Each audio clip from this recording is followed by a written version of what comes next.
Your initial reaction when you saw that trade go through the wire, there it is on your screen. What'd you think? I was happy to see, inserting a defenseman in there, a guy that had been talked about for a few months for sure. A guy with some background to him, with some ability to him. I think our back end definitely got better. And, after that Ryan O'Reilly trade, we said to each other, is if anything's going to happen here, we hope they solidify the blue line a little bit. And they did. And again, you give up some picks and stuff like that. But I mean, look at what the Tampa Bay Lightning just did. They just absolutely unloaded the future draft picks for a grinder, essentially. And Yeah. they're talking about screw the picks, man. They're not going to mean anything here. We'll get them back down the road, and we're not caring about that. And it's like, you've been to 3 finals in a row. You're going to start to think about, how can we continue doing that? It's probably not unloading all your draft picks, but they seem to put the hammer down. And I was happy to see Jake McCabe, and you throw in Sam Lafferty as well, and another bit of a Yeah. blockbuster. And to be honest, I think there's even room to shuffle around some contracts and some money, and maybe just throw one more defenseman in there, and I'd be drooling over the roster. Eventually, I do think, to your point about Tampa, it's going to catch up to them. But what the Lightning like doing, and it's something we've seen the last couple of years, especially under Julian Breezeball, they like paying for cap certainty. I think it's exactly what's happened here with Kyle Dubas. The salary retained, I think the money retained on the McCabe contract, I think is phenomenal. To have Jake McCabe at $2 million through 2025, I think is incredible value, Yeah. especially when you're looking for a replacement for Jake Muzzin, who knows if he'll ever skate again in the NHL.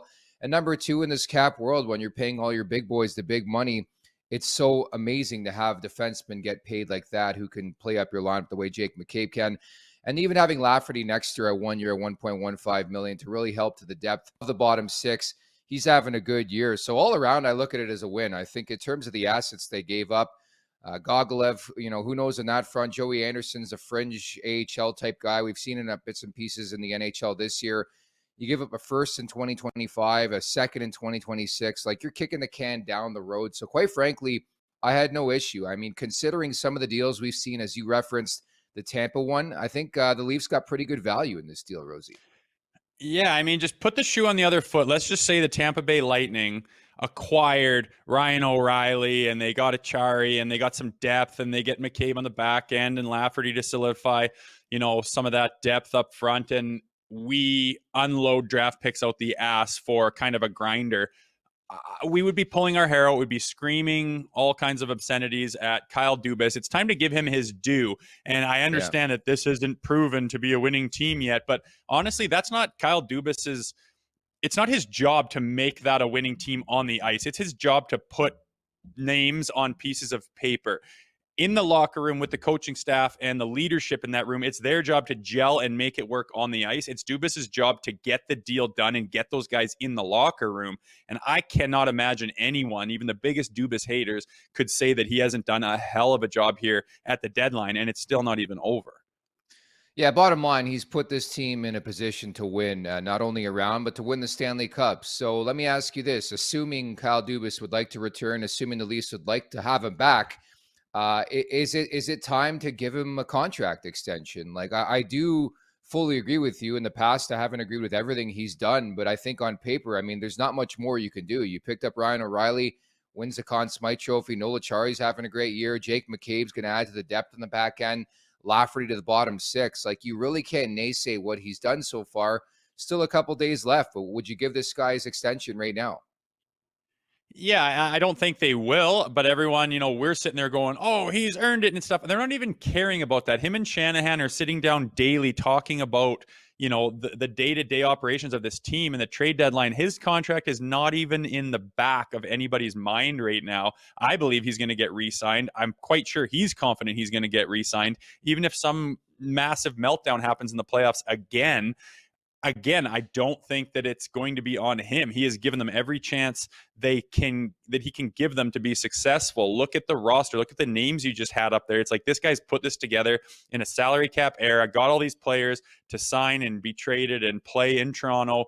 He's beefed up the blue line. He's done great things with the goaltending. The forwards speak for themselves. He's got firepower out the ass, and he's rounded it out now on the bottom six. It's just like, there's nothing this guy could do differently, and to fire him because this group doesn't win on the ice would be ridiculous. And I don't even think it's on their minds right now.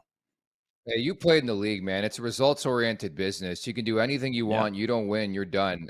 So let me play devil's advocate, though. Imagine a scenario. Let's say they lose in the first round of Tampa. What an exit that would be for Kyle Dubas because they have fucking nothing else to trade but like knives, right? They've pretty much dealt all their draft picks. They've gone all in.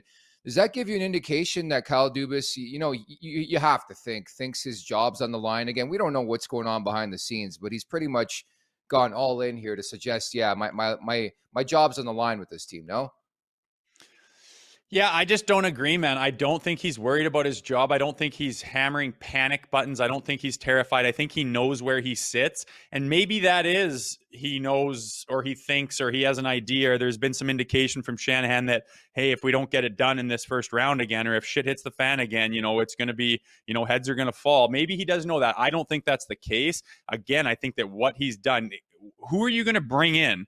Some magical man that's going to do better than he's done with this roster. Again, it's just names on paper that the GM has to do, and it's up to the rest of the dressing room to make it happen on the ice. And you have given them more than enough to be more than successful in the first round of the playoffs. And if it doesn't happen, I don't think you roll his head and say you're the reason we lost, and we're gonna move on to who? Who are you gonna move on to that's gonna make it better? You're just gonna be starting from scratch, and the same problems are going to be whatever those problems are. I don't think anyone has ever figured it out in Toronto yet. And all you can do is put the best team on paper and try to get it done in the playoffs. And I think he's thinking more about how are we going to win? How are we going to make this team the best? I don't think he's saying, how am I going to save my job? How am I going to stay in this role?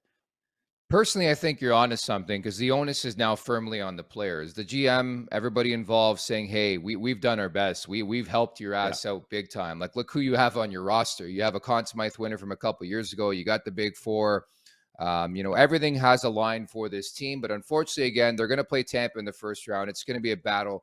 The Lightning just picked up Tanner Jeannot. It's going to be a great series. We all know that. But it is a results-oriented business. So looking forward to that.